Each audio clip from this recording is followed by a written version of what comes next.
حضرت عبداللہ بن عباس رضی اللہ عنہ فرماتے ہیں کہ ایک مرتبہ حضرت عیسیٰ علیہ السلام کے حواریوں نے آپ سے عرض کی، اگر آپ کسی ایسے شخص کو زندہ کر دیں جس نے نوح علیہ السلام کی کشتی کا مشاہدہ کیا ہو تو ہم اس سے اس کی تفصیل سنیں۔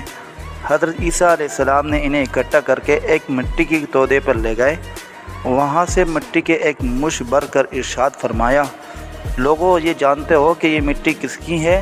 حواریوں نے عرض کی، اللہ اور اس کے رسول زیادہ بہتر جانتے ہیں۔ آپ نے فرمایا، یہ کعب حام بن نوح علیہ السلام کی مٹی ہے۔ آپ نے مٹی کی تودے پر اپنا عصا مارا اور حکم دیا، قم باذن اللہ، کہ اللہ کے حکم سے کھڑے ہو جاؤ۔ تو اللہ کے حکم سے فوراً ایک سفید بالوں والا شخص اپنے بالوں سے مٹی جھاڑتے ہوئے اٹھ کھڑا ہوا۔ حضرت عیسیٰ علیہ السلام نے اس بوڑھے شخص سے پوچھا، کیا تو اس بڑھاپے کی حالت میں مرا تھا؟ اس نے کہا، نہیں، میرا وصال تو جوانی کی حالت میں ہی ہوا تھا، لیکن ابھی اٹھا تو یوں لگا کہ قیامت برپا ہو گئی، اور اسی ہولناکی کے خوف نے میرے بالوں کو سفید کر دیا۔ حضرت عیسیٰ علیہ السلام نے فرمایا، ہمیں نوح علیہ السلام کے کشتی کے بارے میں تفصیلات بتاؤ۔ اس نے کہا کہ حضرت نوح علیہ السلام کی کشتی 1200 گز لمبی اور 600 گز چوڑی تھی۔ کشتی کے 3 حصے تھے، بالائی حصے پر پرندے، درمیانی حصے میں انسان اور نچلے حصے میں وحشی جانور اور دیگر جانور تھے۔ جب نچلے حصے میں جانوروں کے گوبر اور لید کافی حد تک جمع ہو گئے تو حضرت نوح علیہ السلام کو وحی الہی کے ذریعے حکم ہوا کہ ہاتھی کی دم پکڑ کر جھنجھوڑو۔ آپ نے دم جھنجھوڑی تو وہاں سے خنزیر گر پڑے۔ خنزیر گرتے ہی غلاظت کی طرف لپکے۔ پھر جب چوہوں نے کشتی کی تختوں کو کاٹنا شروع کر دیا تو حکم ہوا کہ شیر کی آنکھ کے درمیان مارو۔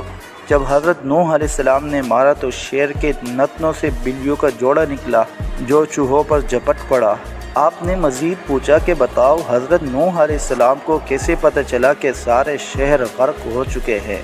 اس نے تفصیل بتاتے ہوئے کہا کہ حضرت نوح علیہ السلام نے کوے کو بھیجا کہ زمین کے حالات معلوم کر کے آؤ۔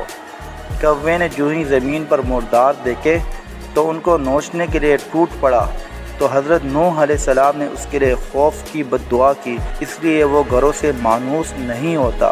پھر کبوتر کو بھیجا، وہ اپنی چونچ میں زیتون کا پتا اور اپنے پاؤں کو مٹی سے آلودہ کر کے واپس پلٹا، تو حضرت نوح علیہ السلام نے اندازہ لگا دیا کہ شہر طوفان الہی سے غرق ہو چکے ہیں۔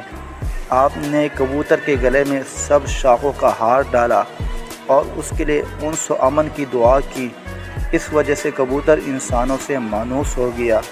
حواریوں نے عرض کی، یا رسول اللہ، کیا ہم اسے اپنے گھر نہ لے جائیں تاکہ وہ ہمارے ساتھ بیٹھے، ہم سے گفتگو کرے؟